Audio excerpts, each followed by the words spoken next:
Mesdames, Messieurs, bonjour et bienvenue sur notre chaîne YouTube. L'information vous place au sommet du monde.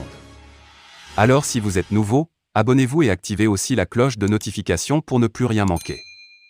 On commence. Burkina Faso, nouvelle attaque, l'armée burkinabé frappe très fort, le bilan est très lourd. En effet, plus de 40 terroristes neutralisés, 3 véhicules récupérés dont un blindé, des armes individuelles et collectives, des motos et divers matériels. Le bilan est bien lourd pour les hommes armés qui, visiblement, ont été lâchés par leur dieu, ce samedi, lorsqu'ils se sont frottés aux forces de sécurité et de défense burkinabé du détachement de Bourzanga dans le centre-nord du Burkina.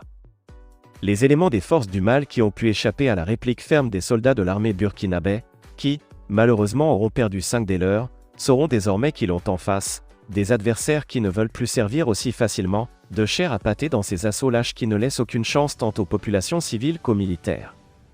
L'heure de la montée en puissance de l'armée du Burkina Faso que tous espèrent a-t-elle enfin sonné? Peut-être oui, au vu des derniers succès enregistrés et publiés par les FDS burkinabés. Si pour certains, ce sont seulement des pays étrangers qui viendront sauver le Burkina, ce serait faire fausse route, pense le lieutenant-colonel Paul-Henri Sandaogo Damiba. C'est notre pays, c'est nous d'abord. Le président de la transition du Burkina Faso ne croit pas si bien dire, lui qui vient de décorer de la croix du combattant les militaires de Bourzanga dont il a salué la bravoure et l'engagement.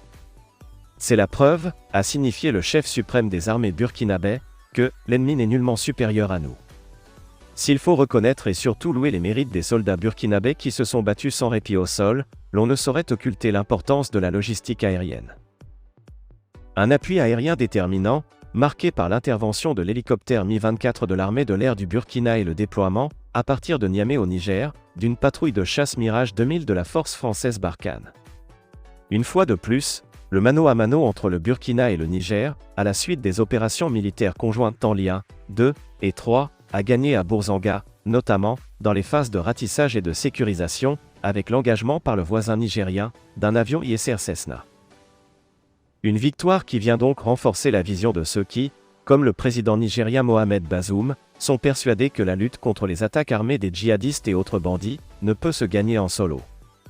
Abhorrant résolument cette polémique futile qui veut tirer absolument la couverture du succès d'étape sur les hommes armés, à telle ou telle chapelle, il urge plutôt de raviver la flamme de la coopération entre pays africains, collaboration renforcée par l'apport de partenaires étatiques étrangers, qu'ils viennent de la France ou d'autres pays de l'Europe ou encore de la Chine ou des États-Unis.